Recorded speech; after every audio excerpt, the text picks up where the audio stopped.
जनक उवाच क्व प्रमाता प्रमाणं वा क्व प्रमेयं क्व च प्रमाणं क्व किञ्चित् क्व न किञ्चित् वा सर्वदा विमलस्य मे क्व विक्षेप क्व चैकाग्र्यम् क्व निर्बोधा क्व मूढता क्व हर्षा क्व विषादा सर्वदा निष्क्रियस्य मे क्व चैष व्यवहारो वा क्व च सा परमार्थता क्व सुखं क्व च वा दुःखम् निर्विमर्शस्य मे सदा क्व माया क्व च संसारा क्व प्रीति विरति क्व वा क्व जीवा क्व च तत् ब्रह्मा सर्वदा विमलस्य मे क्व प्रवृत्तिः निवृत्ति वा क्व मुक्ति क्व च बन्धनम् कुटस्थ निर्विभागस्य स्वस्थस्य मम सर्वदा क्व उपदेशा क्व वा शास्त्रम् क्व शिष्या क्व च वा गुरु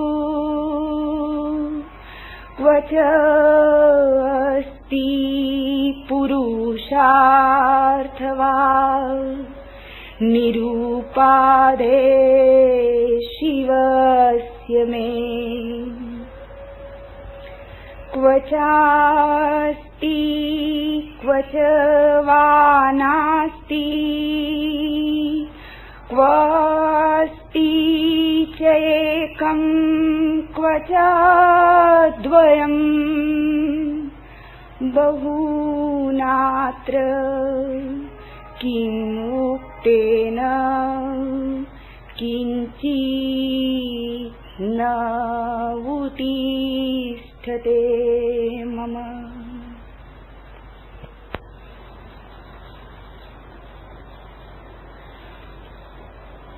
वही है मरकजे काबा, वही है राह बुतखाना, जहां दीवाने दो मिलकर सनम की बात करते हैं। अष्टावक्र और जनक दो दीवानों की बात हमने सुनी। उनकी चर्चा ने एक अपूर्व तीर्थ का निर्माण किया। उसमें हमने बहुत डुबकियां लगाई। अगर धुल गए, अगर स्वच्छ हो गए तो सारा गुण गंगा का है। अगर न धुले, अस्वच्छ के अस्वच्छ रह गए तो सारा दोष अपना है। अगर ऐसे सुना जैसे बहरा आदमी सुने और ऐसे देखा जैसा अंधा आदमी देखे, तो तुम गंगा के किनारे आके भी अस्वच्छ रह जाओगे। तीर्थ पर पहुंचकर भी तीर्थ तक पहुंचना ना हो पाएगा। यह एक अपूर्व यात्रा थी, एक दृष्टि से बहुत लंबी, महीनों महीनों तक इसमें हमने डुबकियां लगाई। एक दृष्टि से बड़ी छोटी, श्रवण मात्र, एक शब्द भी कान में पड़ गया हो तो जगाने के लिए पर्याप्त। इतने इतने ढंग से अष्टावक्र और जनक ने वही वही बात कही। शायद एक बार चूको तो दूसरी बार हो जाए, दूसरी बार चूको तो तीसरी बार हो जाए। नई नई बातें नहीं कही हैं, नए नए ढंग से भला कही हो। मौलिक बात एक थी कि किसी भांति द्वंद्व के पार हो जाओ, द्वंद्वातीत हो जाओ तो महासुख की वर्षा हो जाए। महासुख की वर्षा हो ही रही है, तुम द्वंद्व के कारण उससे वंचित रह जाते हो। सुख बरस रहा है, तुम्हारी गगरी फूटी है तो तुम भर नहीं पाते। तुम कहते हो सुख क्षणभंगुर है, गगरी फूटी हो तो पानी क्षण भर ही टिकता है। दोष पानी का नहीं, दोष गगरी का है।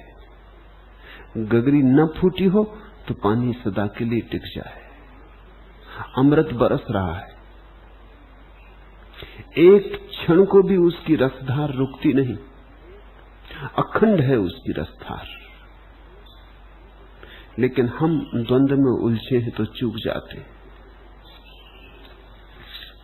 एक तरफ दर्दीला मातम, एक तरफ त्योहार है, विधना के बस इसी खेल में यह मिट्टी लाचार है। एक तरफ वीरान से सकता, एक तरफ अमराइयां, एक तरफ अर्थी उठती है, एक तरफ सहनाइयां, एक तरफ कंगन झड़ते हैं, एक तरफ सिंगार है। विधना के बस इसी खेल में यह मिट्टी लाचार है। उस नगरी मेला जुड़ता है, नगरी यहां उदास है। उस बगिया पतझार बसा है, इस बगिया मधुमास है। उस मजार पर दीप नहीं तो इस पर हर सिंगार है। विधना के बस इसी खेल में यह मिट्टी लाचार है। लुटता कभी पराग पवन में, कहीं चिता की राख है। किरण जादुई खड़ी कहीं पर, कहीं वितप्त सलाख है। एक तरफ है फूल सेज पर, एक तरफ अंगार है।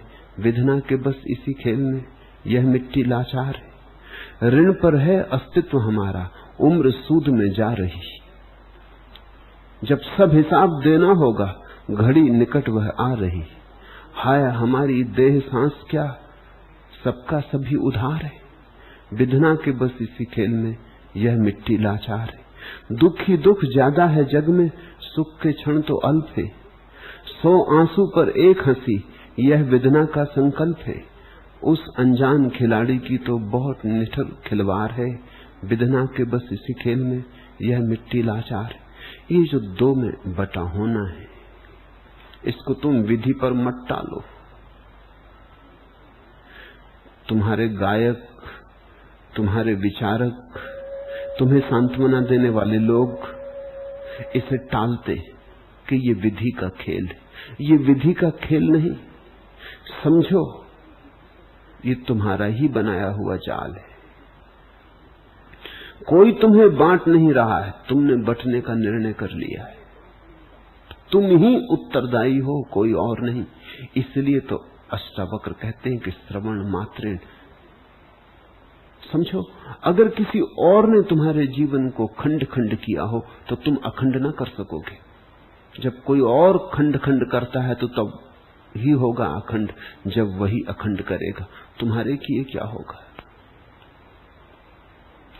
किसी ने तुम्हें गाली दी और तुम कहते हो कि मैं इसलिए दुखी हो रहा हूं कि उसने गाली दी, तब तो तुम अपने दुख के मालिक ना रहे। जब वो गाली देना बंद करेगा तो शायद तुम दुखी ना हो, लेकिन वो गाली देना बंद करेगा ये तुम्हारे हाथ में नहीं। लेकिन किसी ने गाली दी और तुम दुखी ना हुए, या दुखी हुए तो भी तुमने जाना कि ये दुखी होना मेरा ही निर्णय है। गाली आए और जाए और मैं बिना दुखी हुए भी रह सकता हूं। अस्पर्शित, तो तुम मालिक हो गए। अब दूसरे के हाथ में कुंजी ना रही तुम्हारे जीवन की। नहीं, विधि पर मत टालो। बात तो सच है कि जीवन दो में बटा है, लेकिन तुमने बांटा है, किसी भाग्य ने नहीं। बांटने की तरकीब को पहचान लो तो तुम अनबटे हो जाओ, और तुम अनबटे हो जाओ तो वही तो सारे योग का लक्ष्य, सारे अध्यात्म की आकांक्षा। एक हो जाओ, अद्वय हो जाओ, दो न रह जाएं। रात और दिन दो न रहे, जीवन और मृत्यु दो न रहे, सुख और दुख दो न रहे। इन दोनों में तुम्हें संभाव आ जाए, तुम इन दोनों में एक को ही देखने में समर्थ हो जाओ। ये हो सकता है, थोड़े साक्षी बनने की बात है। सुख को भी देखो और देखते क्षण में सिर्फ देखने वाले रहो, उलझ मत जाओ, तादात्म्य मत कर लो। ऐसा मत कहो कि मैं सुखी हूं, इतना ही कहो कि सुख होता है और मैं देख रहा हूं, और मैं देख रहा हूं, और मैं देख रहा हूं। तुम्हारा देखना अछूता खड़ा रहे, करता ना बने, भोगता ना बने। दुख आए तब भी देखो, दुख है, देख रहा हूं। कांटे चुभे कि फूल मिले, देखते रहो। धीरे धीरे अपने को दृष्टा में स्थिर कर लो। धीरे धीरे अपने केंद्र पर खड़े हो जाओ। कोई भी आए, तुम्हारी अंतर शिखा कंपित न हो, तुम अकंप हो जाओ। उस अकंपता में जो अनुभव होगा वही सत्य है। उसे कोई ब्रह्म कहता, कोई निर्वाण, कोई मोक्ष। लेकिन उस अकंप दशा में जो जाना जाता है वही जानने योग्य है, वही सच्चिदानंद है। इस लंबी तीर्थ यात्रा में जनक की जिज्ञासा के कारण, मुमुक्षा के कारण, अष्टावक्र की अनुकंपा, करुणा के कारण खूब रस बहा। एक ने दूसरे पर रस उलीचा। तुम अगर थोड़े भी सजग हो तो कुछ बूंदें तुम्हारे हाथ जरूर पड़ गई होंगी। कल किसी ने एक प्रश्न पूछा था कि अष्टावक्र की बात सुनने मात्र से जनक को ज्ञान हो गया, और अब तो अष्टावक्र की महागीता पूरे होने आ रही, यहां कितने लोगों को ज्ञान हुआ है? तो एक बात पक्की कि जिसने पूछा उसको नहीं हुआ, और उससे होना मुश्किल है क्योंकि उसकी नजर दूसरों पर लगी है। अगर तुम मुझसे पूछते हो कि कितनों को ज्ञान हुआ, अगर तुम मेरी तरफ से पूछते हो तो मैं तो यही कहूंगा कि यहां कोई अज्ञानी है ही नहीं, कभी कोई अज्ञानी हुआ ही नहीं। यही तो अष्टावक्र का मूल संदेश है। अज्ञानी तुमने माना है, तुम हो नहीं। तो ज्ञानी होने की चेष्टा में ही तुम्हारा अज्ञान ही बचा रहता है। ज्ञानी होने की चेष्टा नहीं करनी, सिर्फ ये सत्य जानना है कि ज्ञान तुम्हारा स्वभाव है, चैतन्य तुम्हारा स्वभाव है। तुम ज्ञानी हो। अज्ञानी होने का न कोई उपाय है, न कोई विधि है। अज्ञानी होना संभव नहीं है। लाख उपाय करो तो भी तुम अज्ञानी नहीं हो सकते। तुम्हारे भीतर ज्ञान का अंगारा दग्ध जलता ही रहता है, कितनी ही राख में ढक जाए बुझता नहीं। और राख में रखा क्या है? एक फूंक मारो कि उड़ जाए, श्रवण मात्रे। सद्गुरु का इतना ही तो काम है कि एक फूंक मारे, तुम्हारी राख हट जाए। लेकिन अगर तुमने जिद ही कर रखी हो कि तुम अंगारे को स्वीकार ही ना करोगे, तो तुम्हारी मर्जी के खिलाफ तुम्हें कोई जगा नहीं सकता। और तुम जागना चाहो तो गहरी से गहरी नींद से भी तुम जाग सकते हो। मनोवैज्ञानिक कहते हैं कि नींद में भी तुम निर्णय लेते हो कि कब जागना और कब नहीं जागना। तुम चकित हो गए ये बात जान के, नींद में भी तुम्हारा निर्णय काम करता है। देखा तुमने एक माँ, उसका छोटा बच्चा उसके पास सोया हो, छोटे बच्चे की सांस में जरा गड़गड़ाहट हो जाए, जरा सी, उसकी नींद खुल जाती, और आकाश में बादल गड़गड़ाते रहे और उसकी नींद नहीं खुलती। मामला क्या है?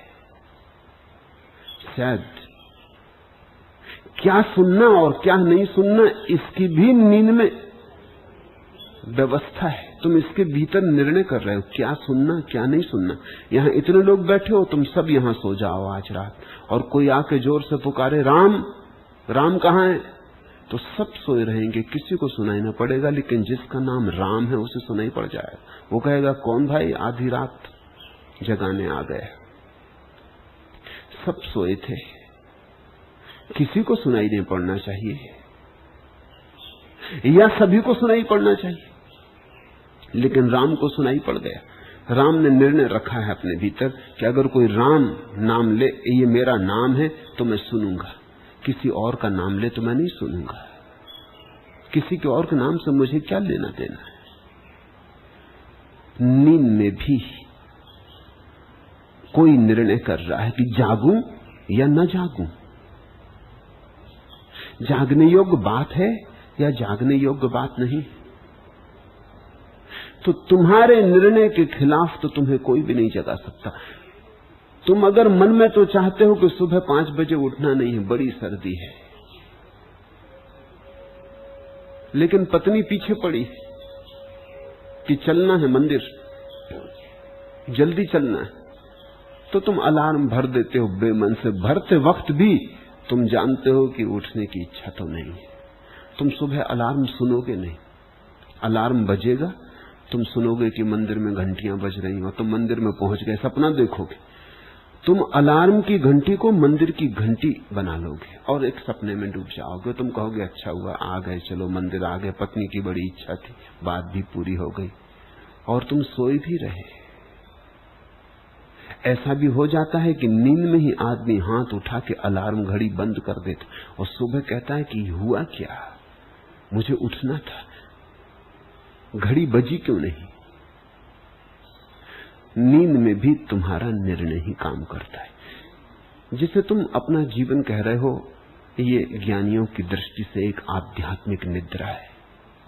तुम जागना चाहो तो कोई भी बहाना काफी है।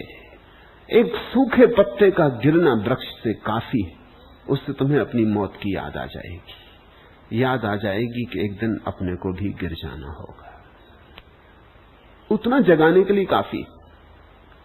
और अगर तुमने निर्णय किया है न जागने का, तो अष्टावक्र तुम्हारे द्वार पर दुदुम्भी पीटते रहे, कुछ भी न होगा। तुम सुनोगे और अनसुना कर दोगे। जिन मित्र ने पूछा है कि ये तो यात्रा का अंतिम दिन आ गया, कितने लोग यहां ज्ञान को उपलब्ध हुए, पहली तो बात दूसरे के संबंध में पूछना ही अज्ञान का सबूत है। फिर कोई उपाय नहीं है कि दूसरा ज्ञान को उपलब्ध हुआ या नहीं, इसे तुम कैसे जानो।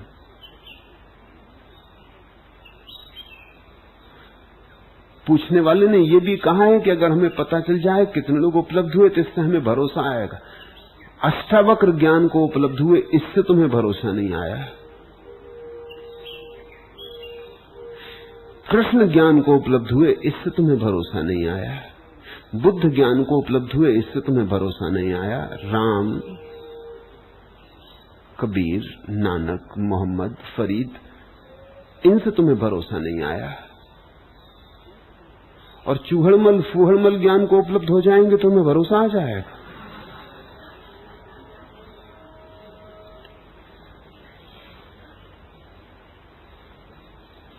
तुम कृष्ण से भी पूछते रहे, बुद्ध से भी पूछते रहे कि कैसे हम माने कि आपको हो गया है। और मैं ये भी नहीं कहता कि तुम्हारा पूछना अकारण। असल में दूसरे का ज्ञान दिखेगा कैसे? अंधे आदमी को कैसे समझ में आएगा कि दूसरे की आंख ठीक हो गई? मुझे कहो। अंधा आदमी कहेगा जब तक मुझे दिखाई नहीं पड़ता, ये भी दिखाई कैसे पड़ेगा कि दूसरे की आंख ठीक हो गई? बहरे को कैसे पता चलेगा कि दूसरे को सुनाई पड़ने लगा है? ये तो सुनाई पड़े तो ही सुनाई पड़ेगा, दिखाई पड़े तो ही दिखाई पड़ेगा। ये तुम फिक्र मत करो कि दूसरों को ज्ञान उपलब्ध हो जाएगा तो तुम्हें भरोसा आ जाएगा। भरोसा तो तुम्हें तभी आएगा जब तुम्हें उपलब्ध होगा। इसलिए मैं तुमसे कहता हूं तुम भरोसे की प्रतीक्षा मत करो कि पहले भरोसा आएगा तब हम ज्ञान की तरफ जाएंगे, तब तो तुम कभी भी ना जाओगे, क्योंकि ज्ञान में जो गया उसे भरोसा आता है, अनुभव से भरोसा आता है, और तो कोई उपाय नहीं। और जिसको तुम भरोसा कहते हो वो धोखा है, थोथा है, विश्वास है, भरोसा नहीं, आस्था नहीं, श्रद्धा नहीं।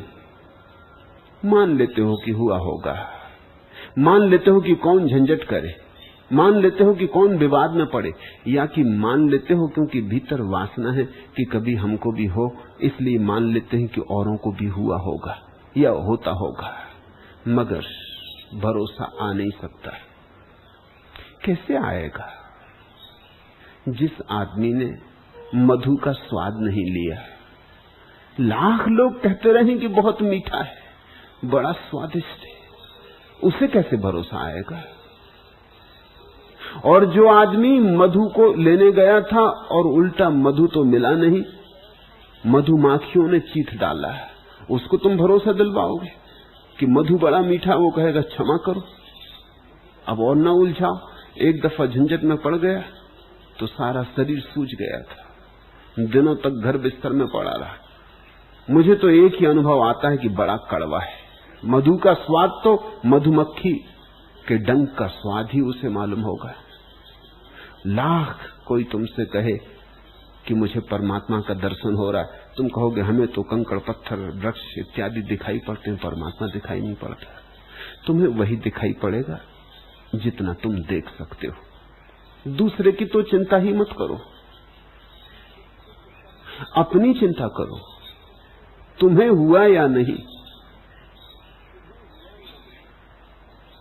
शायद बात कुछ और है, तुम कह कुछ और रहे हो, तुम्हारे भीतर ये बात खल रही है कि मुझे हुआ नहीं। अगर ये पक्का हो जाए कि किसी को भी नहीं हुआ तो निश्चिंतता हो कि कोई हम ही अकेले नहीं खो रहे, सभी खो रहे हैं।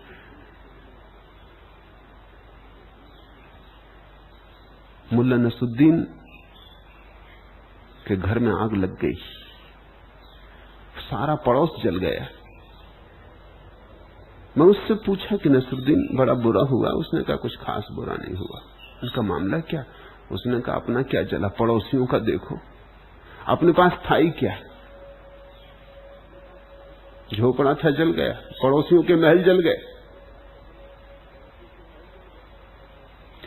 आज ही तो मजा आया कि अपने पास झोपड़ा था, अच्छा हुआ। सदा तो ये पीड़ा रहती थी कि इनके पास महल है और अपने पास झोपड़ा है। आज सुख मिला कि अपने पास झोपड़ा और इनके पास महल।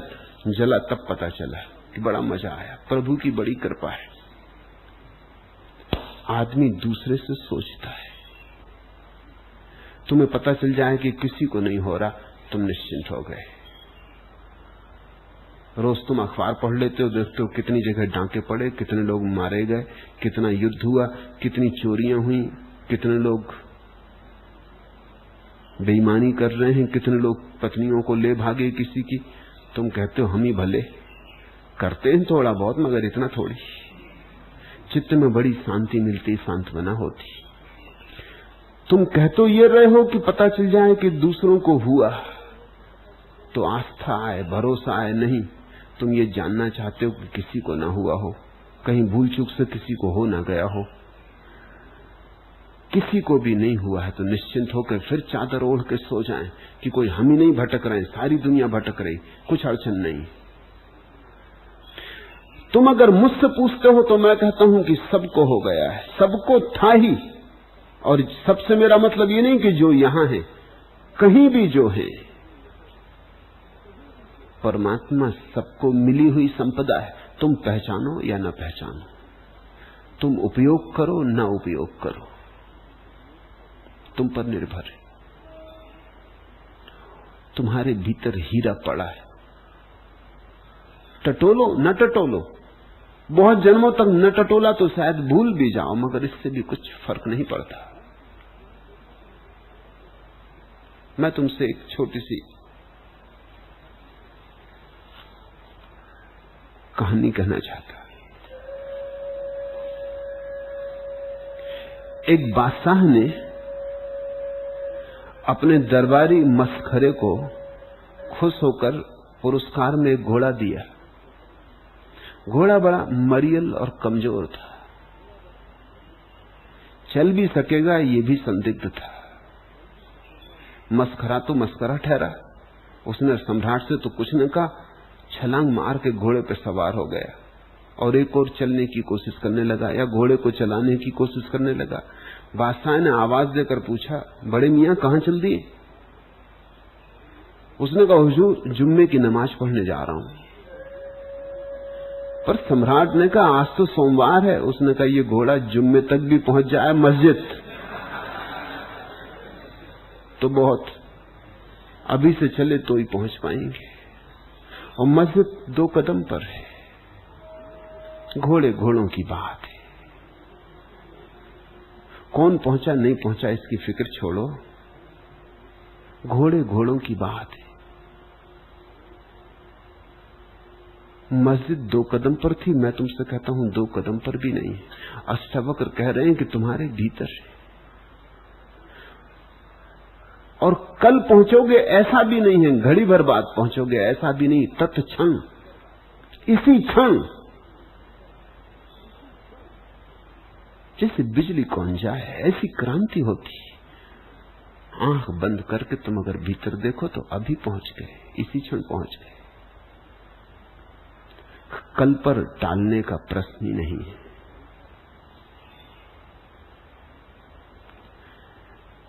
जनक को हुआ, तुम्हें हो सकता है, क्योंकि जनक से रत्ती भर भी तुम में कमी नहीं है।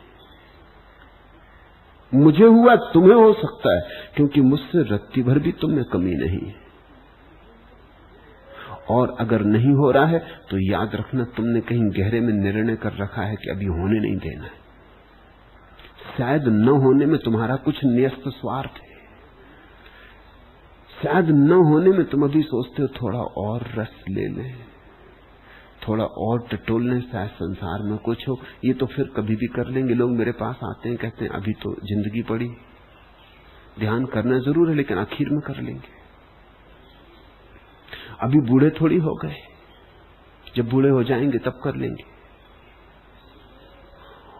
और बूढ़ा आदमी कभी बूढ़ा नहीं होता। बूढ़े से बूढ़े को पूछो तो वो भी अभी सोच रहा है कि अभी तो दिन पड़े। मरते दम तक आदमी सोचता है अभी तो दिन है, अभी कर लेंगे। परमात्मा को टालता जाता है और सब कर लेता है। जो न करने जैसा है कर लेता है, जो करने जैसा है उसे टालता जाता है। ये तुम्हारा निर्णय, तुम मालिक हो। पाना चाहो तो अभी पा सकते हो, न पाना चाहो तो तुम्हें कोई देने वाला नहीं। जनक पा सका क्योंकि कोई अड़चन न डाली, सीधा उपलब्ध हो गए। अष्टावक्र ने कहा और उसने सुन लिया। सुनने में और अष्टावक्र के कहने में जनक ने कोई व्याख्या न की। उसने ऐसा नहीं सोचा कल करेंगे, उसने ऐसा नहीं सोचा कि पता नहीं ठीक हो या ना हो, उसने ऐसा भी नहीं सोचा कि ये हो भी सकता है, ये संभव भी है। अनूठा प्रेम रहा होगा जनक को, उसके भीतर अष्टावक्र के प्रति अपूर्व भाव का जन्म हुआ होगा। अष्टावक्र की मौजूदगी पर्याप्त प्रमाण रही होगी और उसने कोई प्रमाण न मांगा। यही तो अर्थ है शिष्य होने का। गुरु की मौजूदगी प्रमाण हो और कोई प्रमाण न मांगा जाए। अगर तुमने और कोई प्रमाण मांगा तो तुम शिष्य नहीं हो, विद्यार्थी हो सकते हो। शिष्य का इतना ही अर्थ है कि तुम प्रमाण हो, तुम्हारी मौजूदगी प्रमाण है। तुम्हें हो गया, आ गया, तुमने कहा, बात हो गई। हम पूरी तरह सुन लेते, हम रत्ती भर इसमें इधर उधर डमाडोल ना होंगे।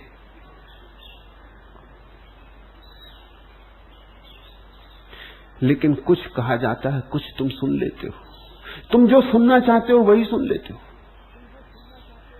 ऐसा हुआ, सड़क दुर्घटना में चंदूलाल को घातक चोटें आई।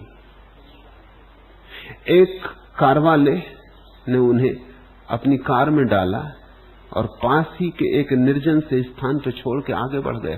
एक तो चोटें खाया हुआ आदमी, जब इस कार वाले ने उन्हें अपनी कार में डाला तो वो थोड़ा हिम्मत बढ़ी उसकी, और जब वो एक एकांत स्थान में छोड़ के आगे बढ़ गया तो चंदूलाल भी बहुत चकित हुए कि मामला क्या है। बोलने तक की हिम्मत ना थी, जीवन ऊर्जा बिल्कुल क्षीण हो गई, खून बहुत बह गया। छानबीन के दौरान अदालत में उस आदमी को भी बुलाया गया, वह आदमी था मुल्ला नसरुद्दीन। मजिस्ट्रेट ने उससे पूछा कि बड़े मियां, जब तुम्हारे पास इतना समय नहीं था कि घायल को अस्पताल तक ले जा सकते, तो उसे एक निर्जन स्थान तक लाकर छोड़ने का क्या आशय था? मुल्ला नसरुद्दीन ने कहा, हुजूर, वजह यह थी कि घटना स्थल के सामने लगे बोर्ड पर मेरी नजर पड़ी तो उस पर लिखा था, मौत को सड़क से दूर रखी। तो मैंने कहा, जो मुझसे बन सके वो करना चाहिए। ये आदमी मरने को था और सड़क तो मौत होती। ये सोच के मैंने मौत को सड़क से दूर रख दिया। एकांत स्थान पर छोड़ के मैं अपने घर गया। घंटा भर लगा हुजूर। सड़कों पे ऐसे ऐसे बोर्ड लगे हैं, आदमी वही पढ़ लेता है जो पढ़ना चाहता है। आदमी अपने को पढ़ लेता है, आदमी अपने को सुन लेता है, आदमी अपनी व्याख्या निकाल लेता है। तुम जब सुन रहे हो, सुन कहां रहे हो और हजार काम कर रहे हो। मन में न मालूम कितने विचार चल रहे हैं। उन विचारों के तरंगों को पार करके मैं तुमसे जो कह रहा हूं वो पहुंच पाएगा? तुम पहुंचने नहीं देते। तुम हजार हजार बीच में पर्दे खड़े किए हो, उनसे छन छन के जब किसी तरह बात पहुंचती तो इतनी बदल जाती कि किसी काम की नहीं रह जाती, उससे कोई क्रांति नहीं घटती। दवा इतने जल में मिल जाती तो उसका सारा असर खो जाता। सुनने का अर्थ है, जब अष्टावक्र कहते हैं श्रवण मात्रेण, तो उनका अर्थ है ऐसे सुनो जैसे तुम्हारे भीतर एक भी पर्दा नहीं है। हृदय को खोल के सुनो। जैसा प्यासा पानी को पीता है ऐसा गुरु को पी जाओ तो घटना घटती, और तब जनक जैसी घटना घट जाती। आज जनक का अंतिम सूत्र है। इस अंतिम सूत्र में जनक आखिरी ऊंचाई लेते। शिष्य जिस आखिरी ऊंचाई तक पहुंच सकता है, जहां पहुंच के शिष्य शिष्य नहीं रह जाता और गुरु में लीन हो जाता है। जो भी वो कह रहे हैं वो वही है जो अष्टावक्र ने कहा था, फिर भी पुनरुक्ति नहीं। कह तो वही रहे हैं जो अष्टावक्र ने कहा था, लेकिन अपने प्राणों में उसे पुनरुज्जीवन दिया है। उन शब्दों में अपने प्राण डाल दिए। त्वदीयम वस्तु गोविंद तुभ्यमेव समर्पये। वो जो गुरु का है वो गुरु को ही दे रहे हैं, कुछ नया नहीं है, लेकिन मुर्दा नहीं दे रहे, उसे जीवंत करके दे रहे हैं। ऐसा ही समझो कि एक प्रेमी अपनी प्रेयसी को गर्भिष्ठ कर देता है, तो प्रेमी से नव जीवन का अंकुर प्रेयसी में जाता है। फिर प्रेयसी 9 महीने के बाद उसी अंकुर को नए नए जीवन, नई नई महिमा से भर के वापस लौटाती। प्रेमी पहचान भी ना सकेगा ये वही बीज है जो प्रेमी ने दिया था। वो बीज तो बड़ा छोटा था, और वो बीज तो कोई बहुत जीवंत न था। अपने आप रहता तो घड़ी 2 घड़ी में मर जाता, 2 घंटे से ज्यादा नहीं जी सकता था। वीर अणु 2 घंटे से ज्यादा नहीं जी सकता। बड़ी छोटी सी उसकी जीवन लीला है, और बड़ी धीमी सी ऊर्जा है, जरा सी ऊर्जा है। जरा सी ऊर्जा दी थी, प्रेसी ने उसे संभाला। वो जरा सी ऊर्जा विराट ऊर्जा बनी। एक नए बच्चे, एक नए अतिथि का आगमन हो गया। और जब प्रेमी अपने बच्चे को देखता है तो भरोसा भी नहीं कर सकता कि ये बच्चा किसी दिन मेरे ही भीतर से एक बीज के रूप में गया था। वही है और फिर भी वही नहीं है। वही है बहुत होकर वही है। वही है और विराट होकर वही है। प्रेसी ने वही का वही नहीं लौटा दिया है। एक सम्राट अपने बेटों में तय करना चाहता था किसको राज्य का मालिक बनाऊं, तो उसने अपने बेटों को एक एक बोरे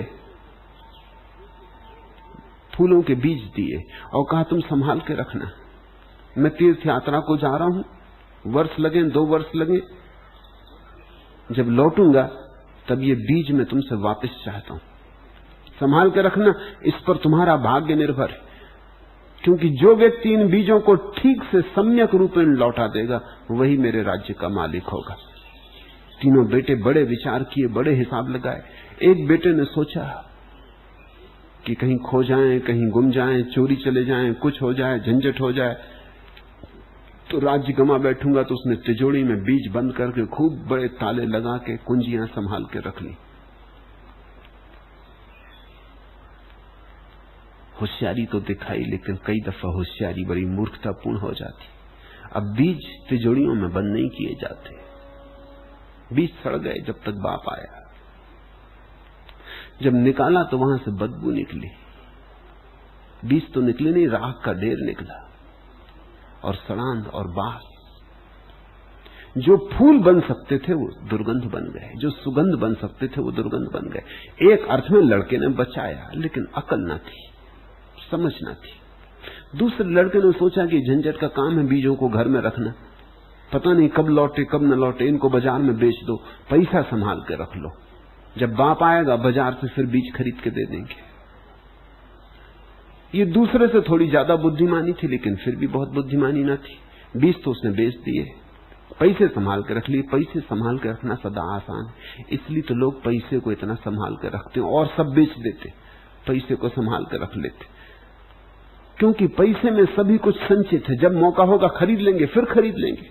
तुम्हारी जेब में 1 रुपया पड़ा है, बहुत सी चीजें पड़ी, अभी चाहो तो एक आदमी आके सिर पे मालिश करे, वो भी तुम्हारी जेब में पड़ा है। अभी चाहो तो 1 गिलास दूध आ जाए, वो भी तुम्हारी जेब में पड़ा है।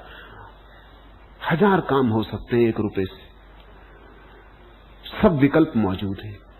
अब इतनी चीजें अगर तुम जेब में रख के चलो तो बड़ी मुश्किल होगी कि एक चंपी वाली को भी जेब में रखे हैं, दूध की बोतल भी इधर ही, बहुत मुश्किल हो जाएगी, चल ना पाओगे, जिंदगी दूभर हो जाएगी। 1 रुपया पड़ा, उसमें कई चीजें पड़ी, जब जैसी जरूरत हुई उपयोग कर लिए।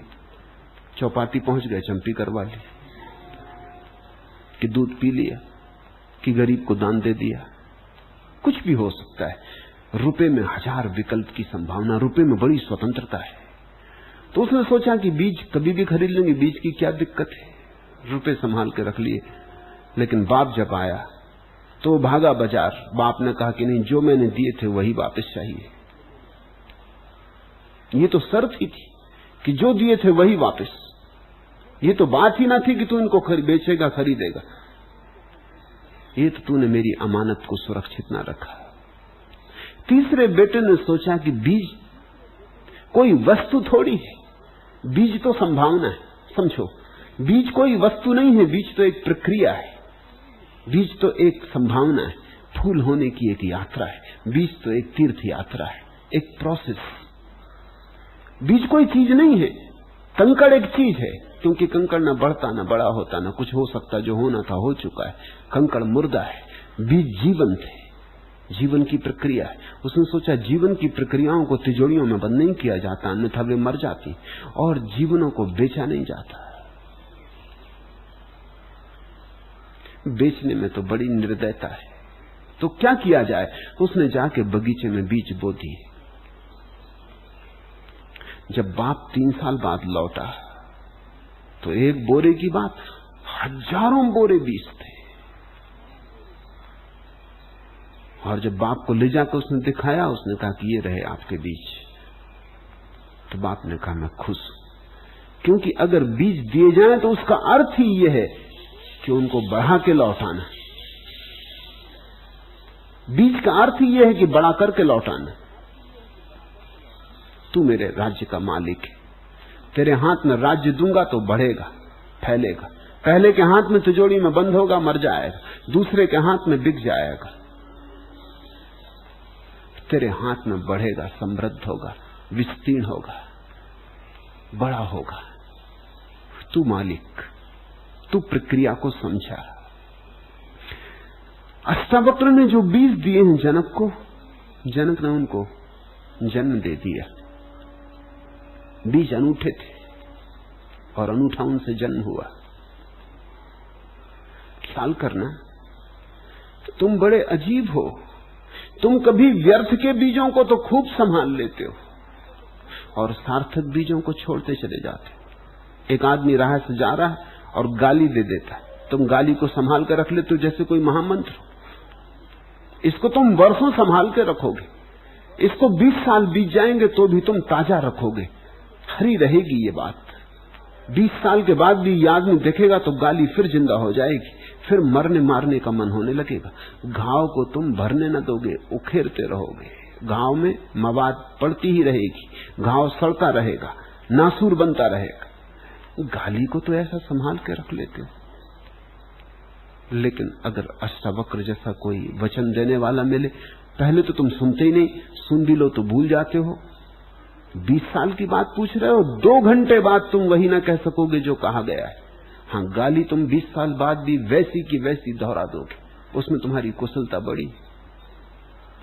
फिर तुम जो संभालते हो उसी से तुम्हारा जन्म होता है, वही तुम बनते हो। तो अगर जीवन के अंत में तुम कुरूप हो जाते हो, जीवन के अंत में अगर तुम बेढंगे हो जाते हो, व्यर्थ हो जाते हो, तो कुछ आश्चर्य तो नहीं। मैंने सुना है कि मुल्ला नसरुद्दीन ने शादी की तो उसको बच्चा नहीं होता था, तो डॉक्टर ने कहा कि ऑपरेशन करवा लें और बंदर की ग्रंथि लगानी पड़ेगी। तो मुल्ला ने कहा कुछ भी हो, बच्चा होना चाहिए, बंदर की ग्रंथि लगवा ली। फिर बड़ा खुश हुआ और बड़ी मिठाइयां बांटी, क्योंकि पत्नी गर्भवती हो गई और बड़े बैंड बाजे बजवाए। फिर 9 महीने भी पूरे हो गए। फिर पत्नी अस्पताल में भर्ती हुई, मुल्ला दरवाजे पर खड़ा आतुरता से प्रतीक्षा कर रहा, उसका दिल धड़क रहा। डॉक्टर बाहर आया तो उसने पूछा कि डॉक्टर साहब लड़का हुआ कि लड़की? उसने कहा भाई ठहरो जरा, जो भी हुआ है छलांग मार के सीलिंग फैन पे चढ़ गया, उतरे तो पता लगाएं कि लड़का है कि लड़की। अब बंदर की ग्रंथि लगवाओगे तो तुम और ज्यादा आशा कर भी नहीं सकते। तुम्हारे जीवन में अगर सिर्फ रोग ही रोग हाथ में आता है और तुम्हारे जीवन में अगर दुर्गंध ही दुर्गंध मिलती है और दुख ही दुख मिलता है, तो कुछ आश्चर्य नहीं, सीधा साधा गणित है। तुम गलत बीजों को इकट्ठा करते हो, तुम घास पात तो इकट्ठा कर लेते हो, फूलों को नष्ट कर देते हो। जनक ने फूलों को संभाल लिया, बड़ी अपूर्व सुगंध पैदा हुई।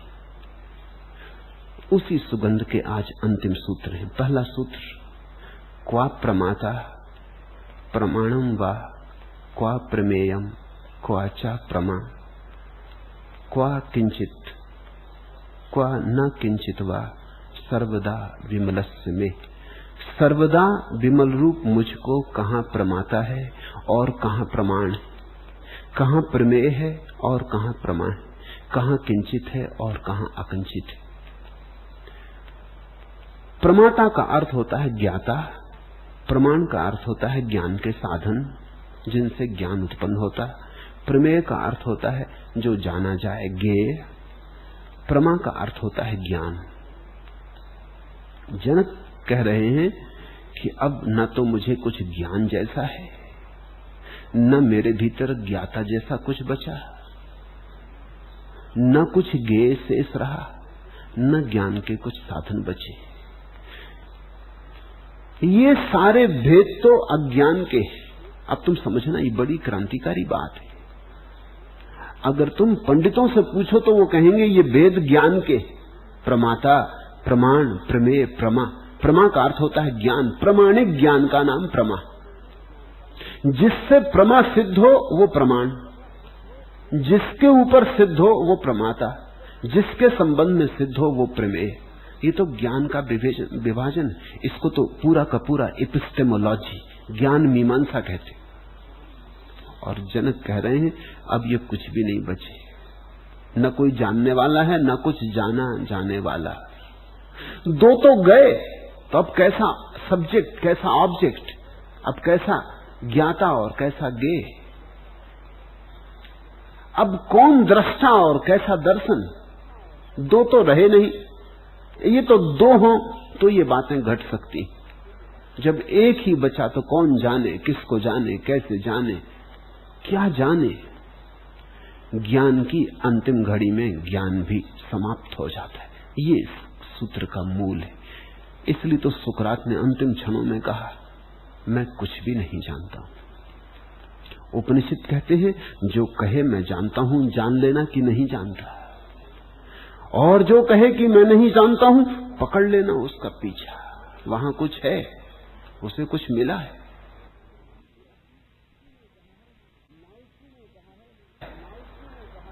लाओत्सु ने कहा है सत्य को मैं न कहूंगा, क्योंकि कहा कि चूक हो जाएगी। सत्य कहते ही झूठ हो जाता है, क्योंकि कहने में दावा हो जाता है, कहने वाला आ जाता है। तो मैं सत्य को न कहूंगा, मैं चुप ही रहूंगा, मैं मौन ही रहूंगा। तुम मेरे मौन से ही समझ लो तो ठीक। परम सद्गुरु हुआ रिंझाई, उससे एक सम्राट ने पूछा है कि मुझे कुछ मार्ग बता दे, कैसे पहुंचूं सत्य तक। तो रिंझाई चुप बैठा रहा, देखता रहा सम्राट को। सम्राट जरा बेचैन हो गया। उसने कहा महानुभाव क्या आपने सुना नहीं मैंने क्या पूछा? मैंने पूछा कि सत्य को पाने का कोई मार्ग बता दें। फिर भी रिंझाई चुप रहा। सम्राट ने अपने वजीर से कहा कि सज्जन सुनते हैं कि नहीं, कान वगैरह इत्यादि खराब तो नहीं? वजीर ने कहा कि नहीं, कोई कान खराब नहीं, वो बराबर सुन रहे हैं, वो उत्तर भी दे रहे हैं। सम्राट ने कहा ये कैसा उत्तर हुआ? रिंझाई ने कहा कि तुमने बात ही ऐसी पूछी है कि उसका उत्तर चुप रह के ही हो सकता है। सम्राट ने कहा मैं न समझूंगा, ये बात मैं न समझूंगा। चुप रही सूचना मेरे पकड़ में ना आएगी, तुम कुछ बोलो। तो रिंझाई ने रेत पर बैठा था, सामने ही लकड़ी उठा के लिख दिया ध्यान। सम्राट ने कहा कि कुछ और थोड़ा विस्तार करो। ध्यान बस इतना कह दिया काम हो जाएगा? तो रिंझाई ने दोबारा लिख दिया और बड़े अक्षरों में ध्यान। सम्राट ने कहा कि आपका दिमाग ठीक है, मैं पूछता हूं थोड़ा विस्तार करो। तो रिंझाई ने बहुत बड़े बड़े अक्षरों में लिख दिया ध्यान। और जब सम्राट ने कहा कि नहीं मेरी समझ में इतने से ना आएगा, तो रिंझाई ने कहा तुम क्या मेरी बदनामी करवा कर रहोगे? अब मैं ज्यादा बोला तो फंस जाऊंगा, इतना ही काफी हो गया फंसने के लिए। चुप था तब तक सत्य के बिल्कुल निकट था। जो कह रहा था चुप से वो बिल्कुल सत्य था। फिर जब ध्यान लिखा तो कुछ तो असत्य हो गया। जब और बड़ा लिखा तो और असत्य हो गया। जब और बड़े में लिखना पड़ा तो और असत्य हो गया। अब अगर मैं बोला और विस्तार किया तो मुश्किल हो जाएगी। बुद्ध बोले हैं, अष्टावक्र बोले हैं, लेकिन ध्यान रखना उनके बोलने की सारी चेष्टा ऐसे ही है जैसे पैर में एक कांटा लगा हो तो दूसरे कांटे से निकाल देना। दूसरे कांटे का कोई मूल्य नहीं है, बस पहला कांटा निकल गया कि दूसरा भी पहले ही जैसा व्यर्थ है, दोनों को फेंक देना है। ऐसा नहीं है कि दूसरे को संभाल कर रख लेंगे छाती में, मंदिर बनाएंगे दूसरे के लिए, पूजा करेंगे कि ये कांटा बड़ा अद्भुत है, इसने कांटे से बचाया। दूसरा भी कांटा है। शब्द से शब्द को निकाल लेना है ताकि पीछे निशब्द रह जाए। जनक कहते हैं अब न कोई जानने वाला, न कोई जाना जाने वाला, न कोई प्रमाण, न कोई प्रमाण। ज्ञान गया। जब ज्ञान चला जाए तभी ज्ञान है। अब समझो, साधारण हालत तो ऐसी है कि ज्ञान तो बिल्कुल नहीं, लेकिन दावा हरेक को है कि हम जानते। तुम्हें ऐसा आदमी मिलेगा जो कहे कि मैं नहीं जानता। मूल से मूल भी यही कहेगा मैं जानता हूं। जानने का दावा कौन छोड़ता है? तुम जब नहीं भी जानते तब भी तुम जानने का दावा करते। कोई तुमसे पूछता है ईश्वर है, तुम्हें जरा भी पता नहीं, तुम्हें जरा भी खबर नहीं। तुम कहते हो हाँ है, तुम मरने मारने को तैयार हो जाते हो उस पर जिसका तुम्हें कुछ भी पता नहीं। तुमने कभी सोचा तुम क्या कह रहे हो? मेरे गांव में एक वैद्यराज थे, उनका मेरे घर से लगाव था बहुत, और अक्सर मैं उनके वहां जाता है। उनको रस था उपनिषद वेद पढ़ने में, और वो सदा शिक्षा देते रहते कि सच बोलो, सच बोलो। मैंने उनसे पूछा एक दिन, ईश्वर है? मैं उनसे दादा कहता, मैंने कहा दादा ईश्वर है? उनका है। मैंने कहा सच बोल रहे? वो थोड़े घबराए। ईमानदार आदमी थे, छोटे बच्चे को भी धोखा नहीं दे सके। उन्होंने कहा तो फिर मैं जरा सोचूंगा। मैंने कहा सोचना क्या है? या तो आपको पता है या आपको पता नहीं है, इसमें सोचना क्या है? पता हो तो कह दें कि पता है, मैं मान लूंगा। पता ना हो तो कह दें कि पता नहीं। तो उन्होंने कहा झूठ तुझसे नहीं बोल सकूंगा, मुझे पता तो नहीं। तो फिर मैंने कहा अब दो में से कुछ एक तय कर लें, या तो ये सच बोलना चाहिए, ये बात आप बंद कर दें। आप निरंतर उपदेश दे रहे हैं कि सच बोलना चाहिए, और या फिर सच बोलना शुरू करें। जब मैं चलने लगा उन्होंने कहा सुन, जो मैंने तुझसे कहा किसी और को मत बताना, क्योंकि उनकी सारी प्रतिष्ठा इस पे थी। गांव भर उनको मानता, आदर देता कि वो ज्ञानी, किसी और से मत कहना। मैंने कहा ये किस प्रकार का सच हुआ? अगर आपको पता नहीं तो कह दें, कम से कम सच की तो ही पीछे चले। सच के पीछे चलने वाला शायद कभी परमात्मा तक पहुंच जाए, लेकिन झूठ परमात्मा के संबंध में जो बोल रहा है वो तो कैसे कहीं पहुंचेगा? कम से कम इतनी सच्चाई तो हो। लेकिन बहुत कठिन है। अगर तुमसे कोई पूछे तो उत्तर दिए बिना नहीं रहा जाता। एक बड़ी उत्तेजना उठती कि उत्तर दे नहीं है, क्योंकि नहीं तो लोग समझेंगे कि तुम जानते नहीं हो। और ध्यान रखना, अज्ञानी दावा करता है ज्ञान का, और ज्ञानी कोई दावा नहीं करता। अज्ञानी ही दावा करता है, ज्ञानी का दावा नहीं, ज्ञानी दावेदार नहीं। इसलिए बुद्ध चुप रह गए। जब लोगों ने पूछा ईश्वर है तो बुद्ध चुप रह गए। हिंदुस्तान के पंडितों ने यह घोषणा की कि बुद्ध को पता नहीं, इसलिए चुप है। हिंदुस्तान के पंडितों ने बुद्ध के धर्म को उखाड़ के फेंक दिया, ब्राह्मणों ने टिकने न दिया, क्योंकि उनके लिए एक बड़ी सहूलियत की बात मिल गई। लेकिन उनको पढ़ना चाहिए अष्टावक्र को, सुनना चाहिए जनक के वचन, उन्हें अपने उपनिषदों में ही खोज करनी चाहिए। बुद्ध जो व्यवहार कर रहे थे चुप रह के, वो शुद्धतम उपनिषद का व्यवहार है। उन्होंने नहीं उत्तर दिया, क्योंकि बुद्ध ने जाना जो भी उत्तर दिया जाएगा गलत होगा। उत्तर मात्र में ये दावा आ जाएगा कि मैं जानता हूं, हां कहूं या ना कहूं। मैं कहां, जानना कहां, जानने को शेष क्या? ऐसी परम शून्यता की जो दशा है। और तब जनक कहते कहां किंचित और कहां अकिंचित। अब ऐसा भी नहीं है कि थोड़ा जानता हूं और थोड़ा नहीं जानता।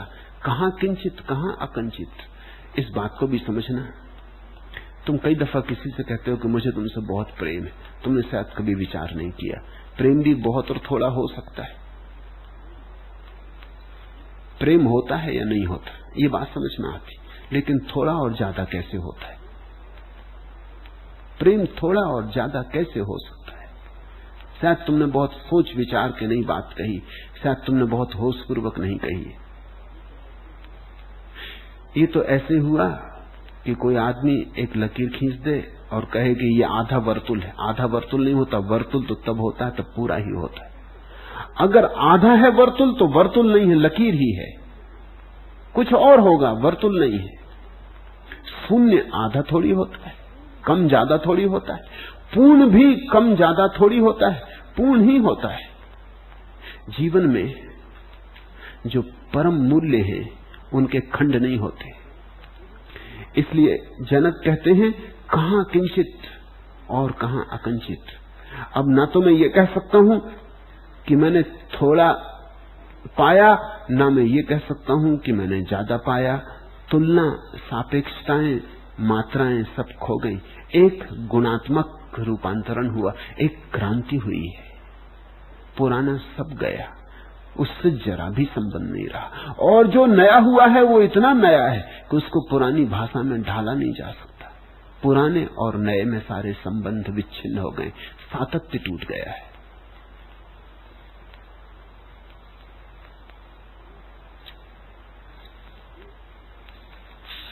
एक ही बच रहता है, इसलिए ज्ञान के द्वैत के संबंध विलीन हो जाते हैं। झुका हर माथ है तब तक तुम्हारा साथ है जब तक। सिद्धि हो तुम, शक्ति भी हो, त्याग भी, आसक्ति भी हो। वंद ना हो, बंध भी हो। गीत हो तुम, गद्य भी हो। अभय हूं शीश पर मेरे, तुम्हारा हाथ है जब तक। गान हो तुम, गे भी हो। प्राण हो तुम, प्रेय भी हो। सिद्धि हो तुम, साधना भी। ज्ञान हो तुम, गे भी हो। राग हो तुम, रागिनी भी। दिवस हो तुम, यामिनी भी। क्यों डरूं मैं घन तिमिर से, कृपा का प्रात है जब तक। ध्यान हो, ध्यातव्य भी हो। कर्म हो, कर्तव्य भी हो। तुम्ही में सब समाहित है। चरण हो, गंतव्य भी हो। दान हो तुम, याचना भी। तृप्ति हो तुम, कामना भी। अमर बनकर रहूंगा मैं, तुम्हारा गाथ है जब तक। एक ही बच रहता। भक्त उस एक को कहता है भगवान। प्रेमी उस एक को कहता परमात्मा। ज्ञानी उस एक को कहता शून्य, पूर्ण, सत्य। जनक की भाषा, ज्ञानी की भाषा, ये जो मैंने गीत कहा ये भक्त की भाषा है। भक्त अपने को डुबा देता, परमात्मा को बचा लेता। ज्ञानी स्वरूप को बचा लेता और सब डुबा देता। इसलिए इन वचनों से घबराना मत, क्योंकि ये ज्ञानी के वचन हैं। इनमें धीरे धीरे परमात्मा भी खो जाएगा और अंतिम घड़ी में गुरु भी खो जाएगा, रह जाएगा शुद्ध चिन्ह मात्र। मगर ये वही दशा है जिसको भक्त भगवान की अवस्था कहता है, भगवत्ता कहता है। सर्वदा क्रिया रहित मुझको कहीं न विक्षेप है और कहीं न एकाग्रता है। कहाँ बोध है और कहाँ मूढ़ता है, कहाँ हर्ष और कहाँ विषाद। क्वा विक्षेपा, क्वा चैकाग्र्यम, क्वा निर्बोधा, क्वा मूढ़ता, क्वा हर्षा, क्वा विषादो व सर्वदा निष्क्रियस्य में। मैं सदा क्रिया रहित हूं। मुझ क्रिया रहित में अब कोई भी क्रिया नहीं है, एकाग्रता तक की क्रिया नहीं है। तो ज्ञान कैसे हो? मुझ निष्क्रिय में अब कोई विक्षेप नहीं है, कोई विचार नहीं है, कोई तरंग नहीं है, तो बोध कैसे हो? मगर ध्यान रखना, जनक कह रहे हैं कि न तो मैं ज्ञानी हूं और न मैं मूढ़ हूं, क्योंकि मूढ़ और ज्ञानी होना एक साथ चलते, अज्ञानी होना और ज्ञानी होना एक साथ चलते। इसलिए जहां सुकरात ने कहा है कि मैं अज्ञानी हूं, वहां जनक का वचन एक कदम और ऊपर जाता। पहले सुकरात मानता था मैं ज्ञानी हूं, फिर उसने माना कि मैं अज्ञानी हूं। ये पहले से तो ऊपर गई बात, लेकिन जनक एक कदम और ऊपर जाते हैं। वो कहते हैं मैं अज्ञानी हूं, ये भी कैसे कहूं? जानने को कुछ नहीं बचा तो ना जानने को भी कुछ नहीं बचा। ज्ञान और अज्ञान एक ही सिक्के के दो पहलू हैं। इसलिए न तो मैं कह सकता हूं कि मैं बोध को उपलब्ध हुआ हूं, न मैं कह सकता हूं मैं मूढ़ हूं। दोनों गए, दो गए। जो बचा है वो निर्विशेष है, विशेषण शून्य है, निराकार है। अब उसके ऊपर कोई भी नाम नहीं थोपा जा सकता, अब उसे कोई रूप नहीं दिया जा सकता, अब उसका कोई भी क्लासिफिकेशन, किसी भी कोटि में उसे रखने का उपाय नहीं है। सर्वदा निर्विचार रूप मुझको कहां यह व्यवहार है और कहां वह परमार्थता है, अथवा कहां सुख है कहां दुख है। क्वा चैव व्यवहारो व क्वा चा सा परमार्थता, क्वा सुखम क्वा चा वा दुखम, निर्विमर्शस्य में सदा, मुझ निर्विचार रूप में, निर्विमर्शस्य में सदा, जहां कोई विचार और विमर्श नहीं उठता, जहां सब शून्य और शांत हुआ है, जहां झील पर एक भी तरंग नहीं रही, झील बिल्कुल विश्रांत हो गई, शांत हो गई, अपने में लीन बैठा हूं। ऐसी इस शून्य की दशा में, जिसको ज़ेन फकीर नो माइंड कहते, चित्त मुक्ति की दशा, जिसको कबीर ने अमनी दशा कहा है, नानक ने उन्मनी दशा कहा है, मन से मुक्त हो गई जो दशा। जब तक मन है तब तक तरंग है। मन एक तरह की तरंगायत अवस्था है। मन का अर्थ है झील पर बहुत लहरें उठ रही, ना मन का अर्थ है सब लहरें शांत हो गई, झील बिल्कुल दर्पण की तरह मौन हो गई, जरा भी तरंग नहीं होती, सतह कपती ही नहीं, अकंप हो गई। ऐसी जो मेरी निर्विचार रूप दशा है, इसमें कहां व्यवहार और कहां परमार्थ। समझना, व्यवहार और परमार्थ शब्द दार्शनिकों के शब्द हैं, पारिभाषिक शब्द हैं। दार्शनिक कहते हैं जगत व्यवहार रूप से सत्य है और परमार्थ रूप से असत्य है। परमात्मा परमार्थ रूप से सत्य है और व्यवहार रूप से असत्य है। ये दार्शनिक तरकीब है जिससे दो विपरीत को मिलाने की चेष्टा की जाती। जैसे पश्चिम में एक विचारक हुआ बर्कले, उसने घोषणा की, ठीक शंकर जैसी घोषणा की कि जगत माया है, वस्तुओं का कोई अस्तित्व नहीं है, विचार ही का अस्तित्व है, वस्तु का कोई अस्तित्व नहीं।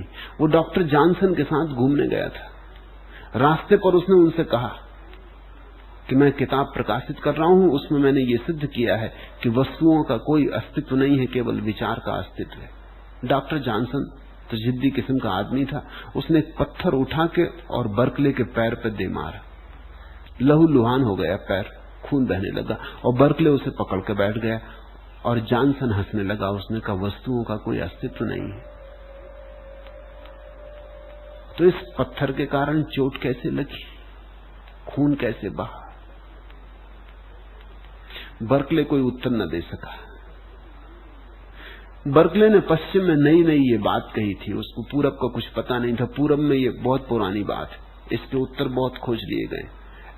बौद्ध भी ऐसा ही कहते हैं कि जगत सत्य नहीं है, जैसा शंकर कहते हैं। वस्तुतः शंकर जो कहते हैं वो प्रच्छन्न रूप से बौद्धों की ही बात है, उसमें कुछ नया नहीं है।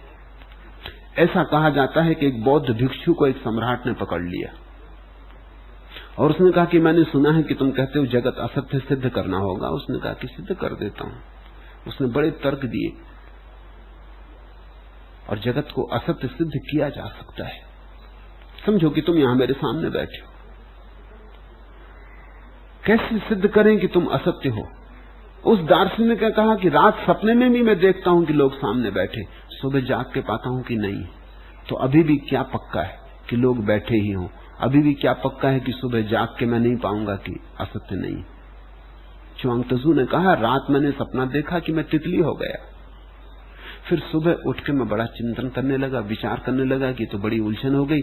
अगर च्वांग-त्सू रात में तितली हो सकता है तो तितली सो गई हो और सपना देखती हो कि च्वांग-त्सू हो गई, ये भी हो सकता है। फिर कोई कभी अपने से बाहर तो गया नहीं। मैं अपने भीतर बैठा हूं, तुम अपने भीतर बैठे हो। तुम्हें तो मैंने कभी देखा नहीं। मेरे भीतर मस्तिष्क में कुछ प्रतिबिंब बनते हैं, उन्हीं को देखता हूं। वो प्रतिबिंब सच भी हो सकते हैं, झूठ भी हो सकते हैं, सपने में भी बन जाते हैं। 3 डायमेंशनल फिल्म देखते हो? जब पहली दफा 3 डायमेंशनल फिल्म लंदन में चली तो एक घुड़सवार आता है दौड़ता हुआ और एक भाला फेंकता है। वो पहली 3 डायमेंशनल फिल्म थी। लोग एकदम झुक गए। वो जो हाल में बैठे हुए लोग थे, भाला को निकलने के लिए उन्होंने जगह दे दी, एकदम दोनों तरफ झुक गए क्योंकि भाला कहीं छिप जाए। तब उनको ख्याल आया कि अरे हम फिल्म देख रहे हैं, झुकने की क्या जरूरत थी। लेकिन चूक हो गई। वो भाला जो नहीं था बिल्कुल लग गया कि जैसे है। उस दार्शनिक ने बड़े तर्क दिए और सम्राट ने कहा सब ठीक है, लेकिन सम्राट भी डॉक्टर जॉनसन जैसा रहा होगा। उसने कहा अपना पागल हाथी ले आओ। उसके पास एक पागल हाथी था, वो पागल हाथी ले आया गया। उसने पागल हाथी छुड़वा दिया इस दार्शनिक के पीछे, भिक्षु के पीछे। भिक्षु भागा, चिल्लाए, और वो पागल हाथी उसके पीछे चिंगाड़े और भागे, और बड़ा शोरगुल मच गया। और राजा के महल के आंगन में हजारों की भीड़ इकट्ठी हो गई, और राजा छत पर खड़े होकर देख रहा और हंस रहा है। और वो उससे कहने लगा, आप बोलो, अगर सब असत्य है तो ये हाथी भी असत्य है, इतने लोग चिल्ला क्यों रहे? वो कहने लगा, मुझे बचाओ, फिर पीछे बात करेंगे, पहले तो इस हाथी से बचाओ। हाथी ने उसे अपनी सूंड में लपेट लिया, बामुश्किल उसे छुड़ाया गया। वो कप रहा है, रो रहा है। छुड़ा के जब उसे लाया गया और सम्राट ने कहा, आप बोलो। उसने कहा, महाराज, मेरा रोना, मेरा चिल्लाना सब असत्य है, माया मात्र। आपका मुझ पर दया करना, मुझे बचा लेना, हाथी का मुझे पकड़ना, फिर महावत का मुझे छोड़ा देना, सब असत्य। बर्कले को ये पता नहीं था, क्योंकि वहां नई नई बात वो कह रहा था। भारत में तो बहुत पुराने दिन से लोग कह रहे हैं।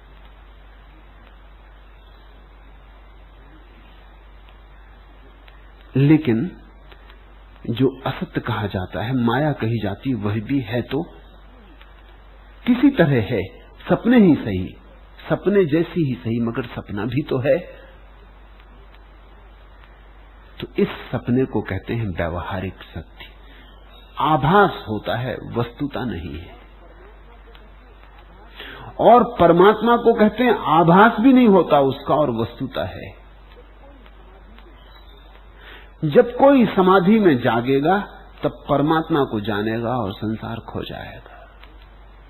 जिससे रोज तो होता है, रोज रात तुम सोते हो, ये पहाड़, पत्थर, वृक्ष, पशु, पक्षी, पति, पत्नी, बेटे सब खो जाते, इनका कोई अस्तित्व नहीं रह जाता। और सपने में नए बेटे और नई पत्नियां और नए मकान और नए काम शुरू हो जाते, उनका अस्तित्व हो जाता। सुबह जाग के फिर उनका अस्तित्व खो जाता है, फिर पुराने पत्नी, मकान, द्वार, दरवाजा सब आ जाता है।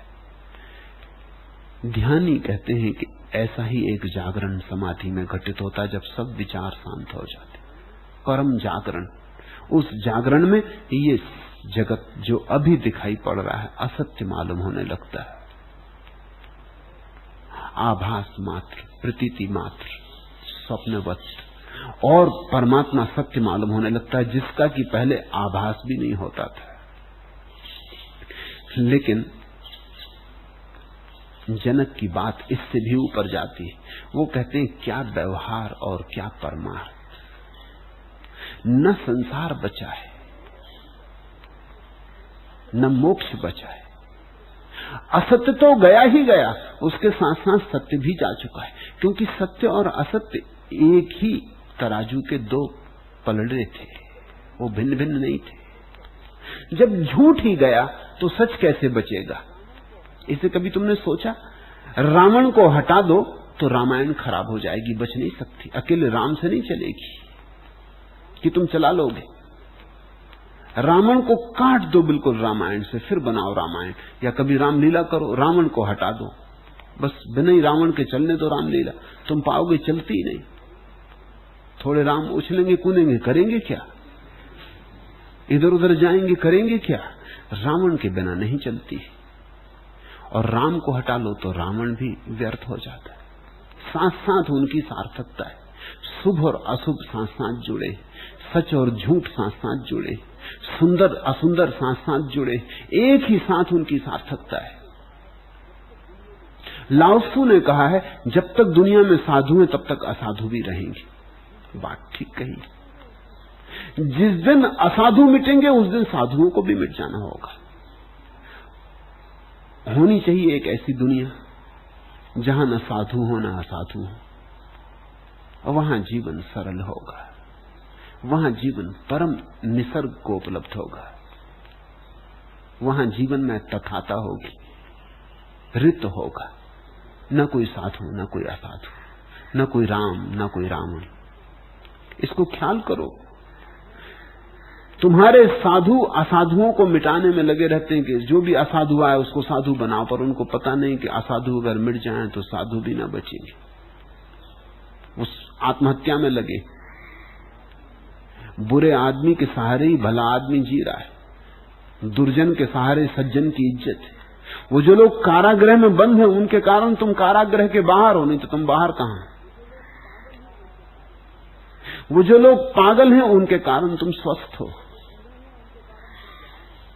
जो बूढ़े हैं उनके कारण तुम जवान हो, अन्यथा तुम न रहोगे। द्वैत जब जाता है तो पूरा चला जाता है। तो जनक की बात बड़ी महत्वपूर्ण है। जनक कहते ऐसा नहीं है कि जब व्यवहार सत्य चला जाएगा तो परमार्थ सत्य होगा। व्यवहार गया तो परमार्थ भी गया, संसार गया तो सत्य भी गया। फिर जो शेष रह जाता है उसके लिए कोई शब्द नहीं है। सर्वदा विमल रूप मुझको कहां माया है और कहां संसार है, कहां प्रीति है, कहां विरति है, कहां जीव है, कहां ब्रह्म है। सुनते हैं यह अपूर्व घोषणा कि ना आत्मा न ब्रह्म, कहां जीव कहां ब्रह्म। क्वा माया क्वाचा संसारा, क्वा प्रीतिर विरति, क्वा जीवा क्वाचा तद ब्रह्म सर्वदा विमलस्य में। मुझ सर्वांग शुद्ध निर्मल हो गए में अब कहां आत्मा है, कहां परमात्मा है, कहां जीव कहां ब्रह्म। इसकी संबंध में एक बात और ख्याल मिला। गुरु शिष्य के निषेध के पहले जनक परमात्मा और आत्मा का निषेध कर देते।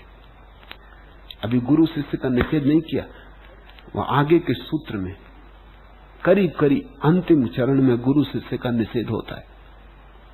तुमने कबीर का वचन सुना है, मैंने बहुत बार उसकी बात की है। गुरु गोविंद दोई खड़े काके लागू पांव, बलिहारी गुरु आपने गोविंद दियो बताए। गुरु गोविंद दोनों खड़े हैं, अब किसके चरण छू। और कबीर कहते हैं कि गुरु तुम्हारी बलहारी कि तुमने इशारा कर दिया गोविंद की तरफ।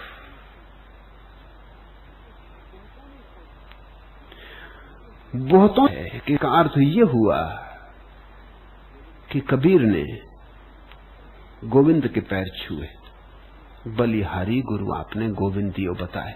बहुतों ने इसका यही अर्थ किया है कि गुरु ने कह दिया कि मेरे नहीं, गोविंद के पैर छुओ। मैं तुमसे कहता हूं यहां तक तो बात ठीक है कि गुरु ने कहा मेरे नहीं गोविंद के छुओ, मगर छुए कबीर ने गुरु के ही पैर, क्योंकि बलिहारी शब्द पर ध्यान दो।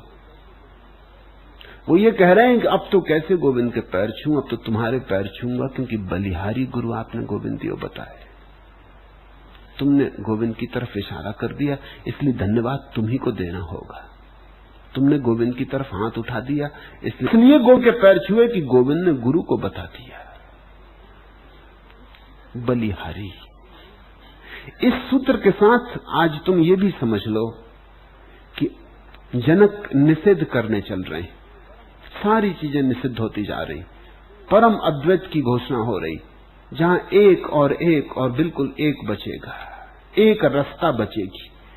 वहां इसके पहले कि वो गुरु शिष्य का निषेध करें, वो आत्मा और परमात्मा का निषेध कर देते।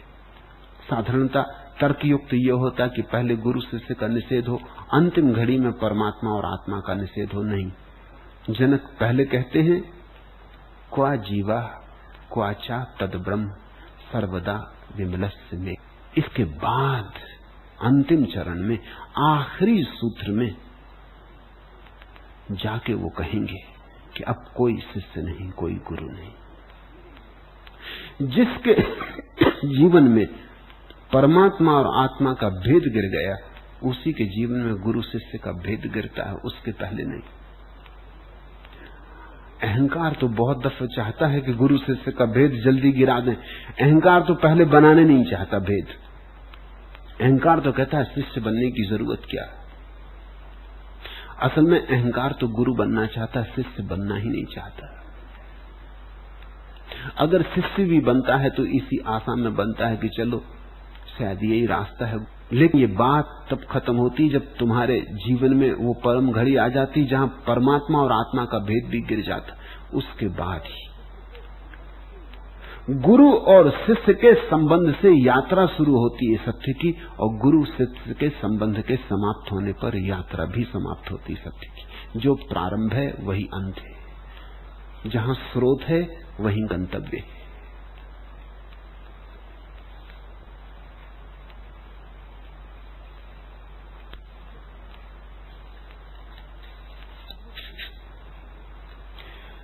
कहां प्रीति कहां विरति, अपना कुछ है ही नहीं।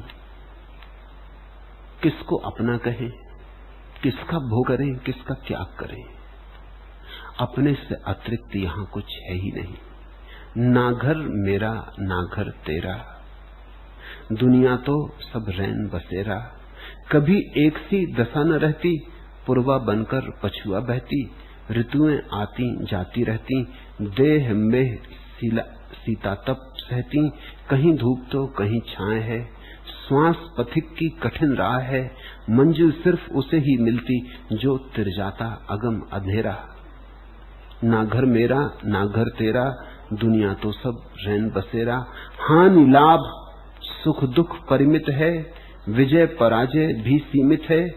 जस अपजस विधि के हाथों में, जीवन मरण सभी निश्चित है। वही बनाता वही मिटाता, वही बढ़ाता वही घटाता।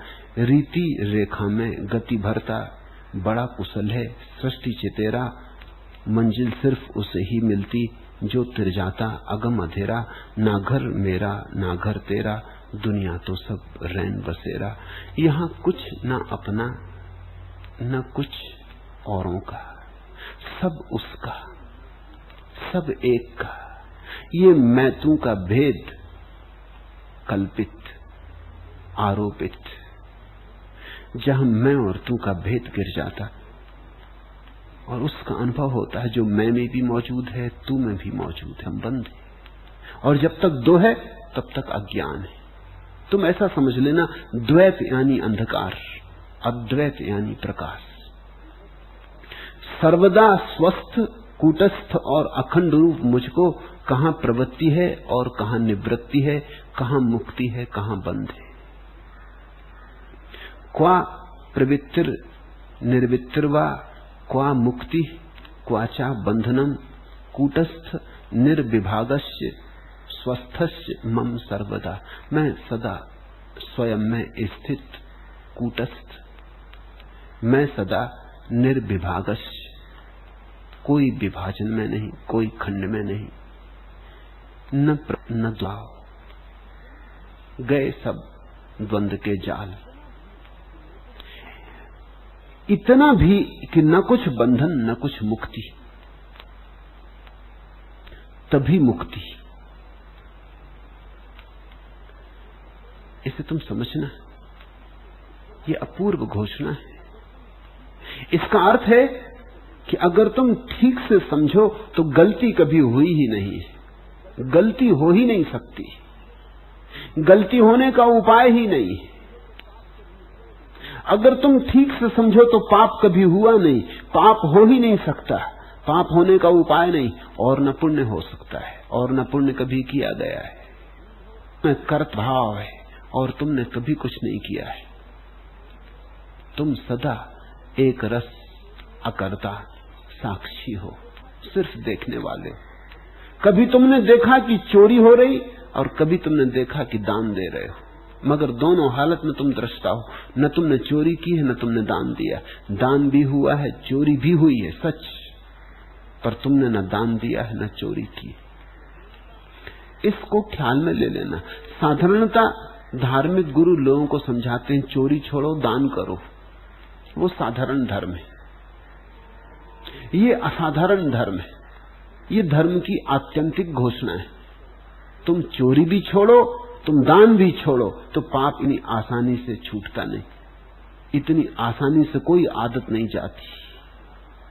जन्मों जन्मों में बनाई है, लाख लाख उपाय करो नहीं जाती।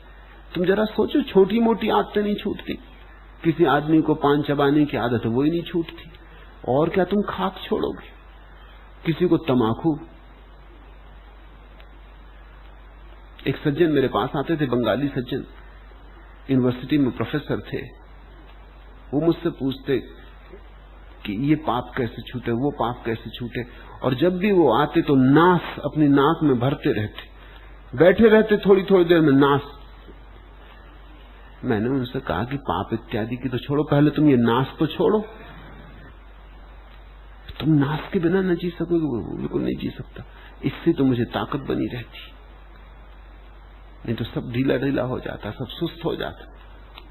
ले ली डट के नास, आगे अच्छी छींक, ताजे हो गए तो जीवन में ताजगी मालूम पड़ती है। ये न छूटेगा, ये तो बात ही मत उठाना। मैंने कहा कि अगर ये नहीं छूटना तो क्या छूटना है? आदतें नहीं छूटती साधारण, तो जन्मों जन्मों की आदतें कैसे छूटेंगी? पाप नहीं छूट सकता। और अगर कोई पापी किसी तरह पाप को छोड़ने का उपाय भी करे तो पाप पीछे के दरवाजों से प्रवेश कर जाता है। ऐसा भी हो सकता है कि तुम देते ही तब है जब निकालने का इंतजाम हो जाता है, जब वो देख लेते हैं कि कोई हर्जा नहीं, सौदा करने जैसा है।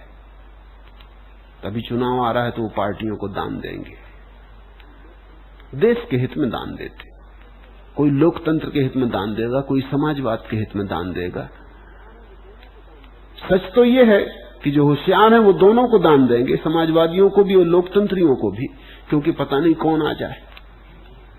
होशियार तो दोनों नाव पर सवार रहता, कि इंदिरा हो कि मुरारजी, दोनों को दान देगा जो आ जाए। मेरे एक मित्र है, ज्योतिषी है, उससे कहने लगे करूं, कुछ सर्टिफिकेट भी नहीं मेरे पास थी किस, तो मैंने कहा तुम एक काम करो, राष्ट्रपति का चुनाव हो रहा था,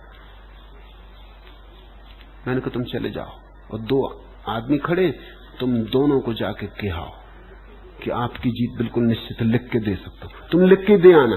उन्होंने कहा फिर पीछे फंसेंगे, तुम फिक्र छोड़ो, एक ही जीतेगा, दोनों तो जीतने वाले नहीं, जो हारा उसकी तुम फिक्र ही छोड़ देना, और वो कि तुम्हारे पीछे मुकदमे थोड़ी चलाएगा, कौन फिक्र करता है।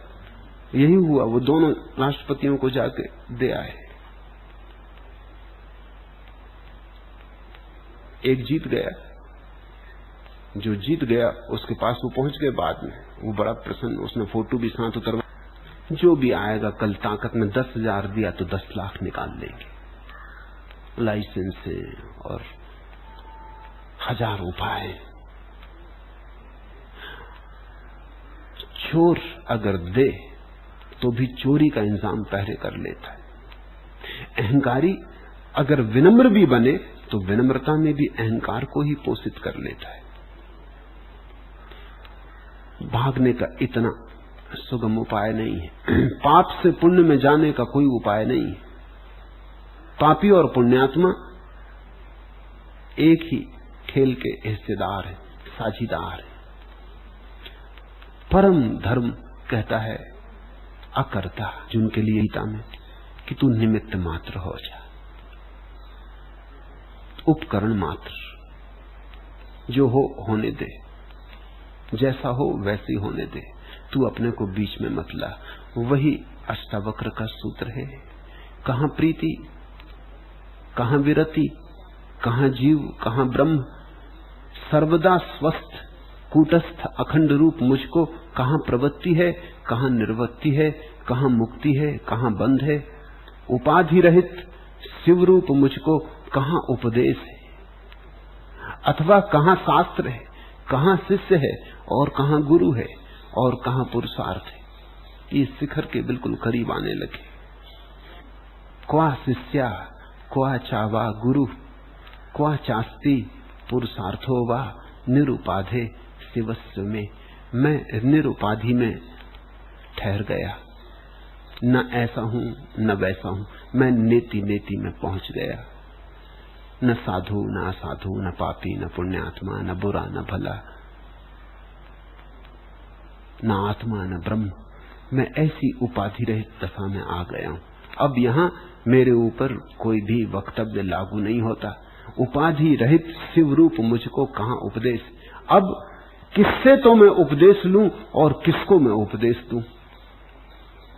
उपदेश में तो स्वीकार कर ली गई बात। न तो मैं ले सकता उपदेश क्योंकि दूसरा कोई है नहीं जिससे ले लूं, और न मैं दे सकता क्योंकि दूसरा कोई है नहीं जिसको मैं दे दूं। ये परम घड़ी आ रही, ये परम सौभाग्य का क्षण, जब कोई व्यक्ति ऐसी दशा में आता है जहां उपदेश देना लेना भी संभव नहीं। मुझको कहां उपदेश है अथवा कहां शास्त्र है, और जब उपदेश ही ना हो तो शास्त्र नहीं बनता। शास्त्र तो उपदेश का ही संग्रहित रूप है। फिर कोई वेद, कुरान, बाइबल, गीता कुछ अर्थ नहीं रखते। फिर कहां शिष्य कहां गुरु? जब उपदेश ही नहीं हो सकता तो कौन होगा गुरु और कौन होगा शिष्य? इस सवाल में समझो, जनक बोल तो रहे, ये वचन तो बोल ही रहे, अष्टावक्र ने इतना लंबा उपदेश भी दिया है, और जनक भी कुछ कंजूसी नहीं कर रहे हैं बोलने में, फिर भी वो कहते हैं कहां उपदेश? तो बात कुछ समझ लेनी चाहिए। बुद्ध पुरुष बोलते हैं ऐसा कहना ठीक नहीं, बुद्ध पुरुषों से बोला जाता है ऐसा कहना ठीक है। फूल खिलते हैं जैसे, सुगंध झरती है जैसे, बादल उमड़ घुमड़ के आते हैं जैसे, और वर्षा होती जैसे, बोला ही नहीं।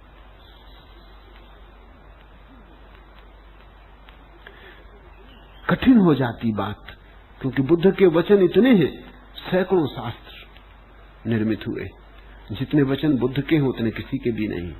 बाइबल और कुरान सब बहुत छोटी छोटी किताबें रह जाती। बुद्ध के अगर सारे वचन संग्रहित होते तो पूरा एक पुस्तकालय निर्मित होता है, एक पूरा एनसाइक्लोपीडिया। इतना बोले और आखिर में कहते हैं कि मैं बोला नहीं। बात फिर भी ठीक कहते हैं, बोले नहीं, क्योंकि बोलना किससे, दूसरा कोई है नहीं।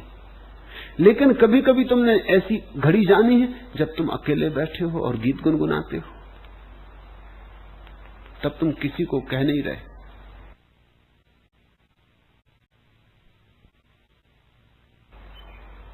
बुद्ध से वचन निकले, झरे, जैसे झरनों से जल बह रहा, जैसे वृक्षों से फूल निकल रहे, ठीक ऐसे जैसे पक्षी गीत गुनगुना रहे, ठीक ऐसे। इसमें कुछ चेष्टा नहीं है, प्रयोजन नहीं है, ये बिल्कुल स्वाभाविक है। दिया जल जाएगा तो रोशनी निकलेगी, और फूल खिलेगा तो गंध भी उड़ेगी। ऐसे ही बुद्ध से वचन उड़े। ठीक वही जनक कह रहे हैं, कहां उपदेश, कहां शास्त्र, कहां शिष्य, कहां गुरु, कैसा पुरुषार्थ।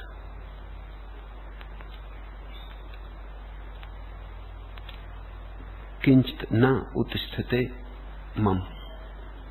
कहां अस्ति है, कहां नास्ति है, अथवा कहां एक है और कहां दो है, इसमें बहुत कहने से क्या प्रयोजन। मुझको तो कुछ भी नहीं प्रकाश करता है। ये आखिरी बात। गुरु शिष्य के गिर जाने के बाद कुछ बचा नहीं गिरने को, सिर्फ एक छोटा सा वक्तव्य, बहुनात्र के मुक्तेन। अब क्या कहूं, अब कहने को कुछ भी नहीं है। न तो कुछ है और न कुछ नहीं है। न आस्तिकता का कोई अर्थ है, न नास्तिकता का। न अस्ति का कोई अर्थ है, न नास्ति का। क्वा चास्ति क्वा चावा नास्ति, कुछ कहने सा नहीं है। किंचित न उत्तिष्ठते मम, ये वचन बड़ा अद्भुत है। इसका अर्थ होता है कुछ भी नहीं उठता अब मुझ में। किंचित न उत्तिष्ठते मम, कोई लहर नहीं उठती, कोई तरंग नहीं उठती। सब शून्य हुआ या सब पूर्ण हुआ। अधूरे में उठाव है, पूरे में कैसा उठाव। अधूरे में गति है, पूरे में कैसी गति।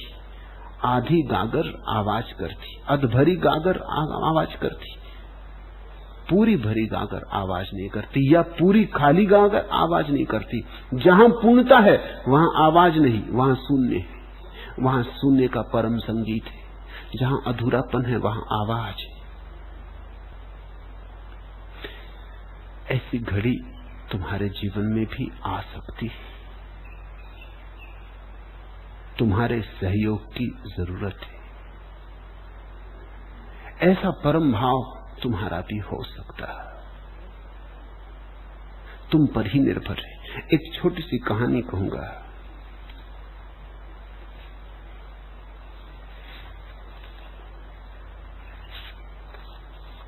एक संत था, बहुत वृद्ध और बहुत प्रसिद्ध। दूर दूर से लोग जिज्ञासा लेकर आते, लेकिन वो सदा चुप ही रहता। हां, कभी कभी अपने डंडे से वह सोच मत खो, मिट और पा, इस तरह के छोटे छोटे वचन। जिज्ञासुओं को इससे तृप्ति न होती थी और प्यास बढ़ जाती। वे शास्त्रीय निर्वचन चाहते थे, वे विस्तारपूर्ण उत्तर चाहते थे, और उनकी समझ में न आता था कि ये परम संत बुद्धत्व को उपलब्ध होकर भी उनके सीधे साधे प्रश्नों का उत्तर सीधे सीधे क्यों नहीं देता। ये भी क्या बात है कि रेत पर डंडे से उलट बांसियां लिखना। सुखी भागो मत जागो, बस उसके बंधे बंधाए शब्द थे। बड़े बड़े पंडित आए और थक गए और हार गए और उदास होकर चले गए।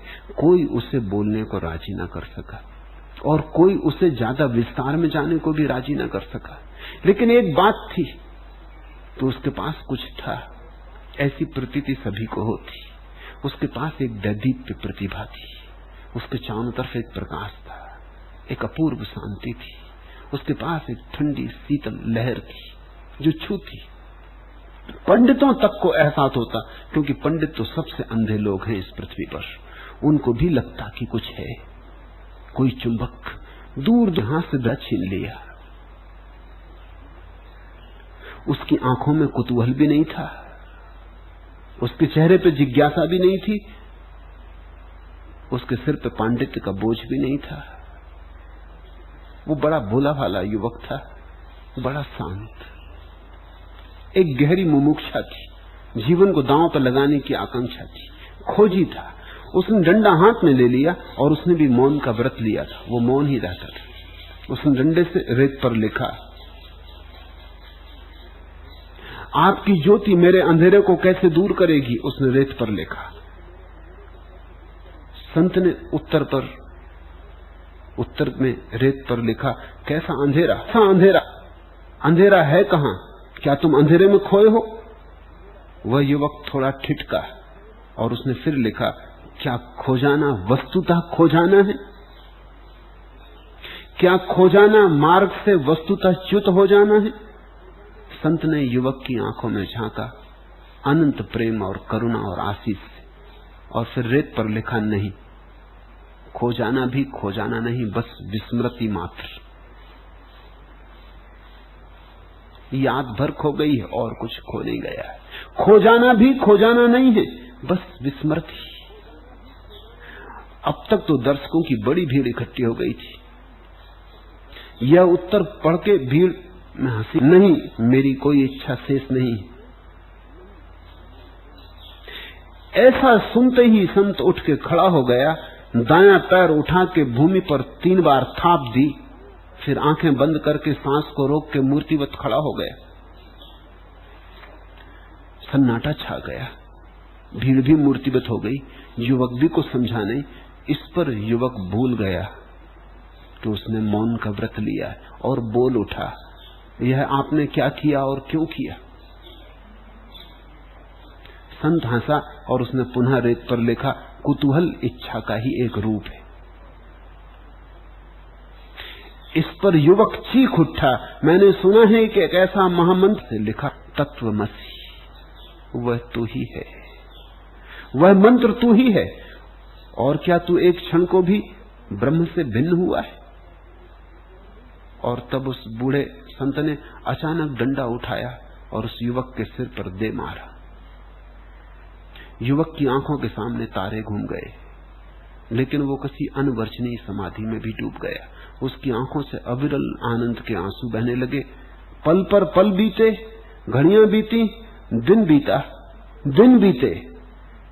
वह युवक अपूर्व आनंद में डूबा रहा तो डूबा ही रहा, और तब तीसरे दिन बूढ़े संत ने न मालूम किस अनवर्चनीय क्षण में भूल गया कि मौन का बोले ही अनंत कृतज्ञता से बूढ़े की आंखों में देखता रहा, और तब उसने डंडा उठाकर रेत पर लिखा, केवल स्मृति लौट आई है। कौन गया था, कौन लौटा, सिर्फ स्मृति लौट आई। बस इतना ही सार सूत्र है अष्टावक्र और जनक के इस परम संवाद का। इतना ही स्मृति लौट आई है। वही है मरकजे काबा, वही है राह बुतखाना, जहां दीवाने दो मिलकर सनम की बात करते हैं। इन दो दीवानों की बात तुमने सुनी, प्रभु करे तुम्हें भी दीवाना बनाए, तुम्हारे जीवन में भी वह अपूर्व अमृत बरसे। और देर जरा भी नहीं है, बस स्मृति की बात है। हरिओम तत्सत। आज इतना।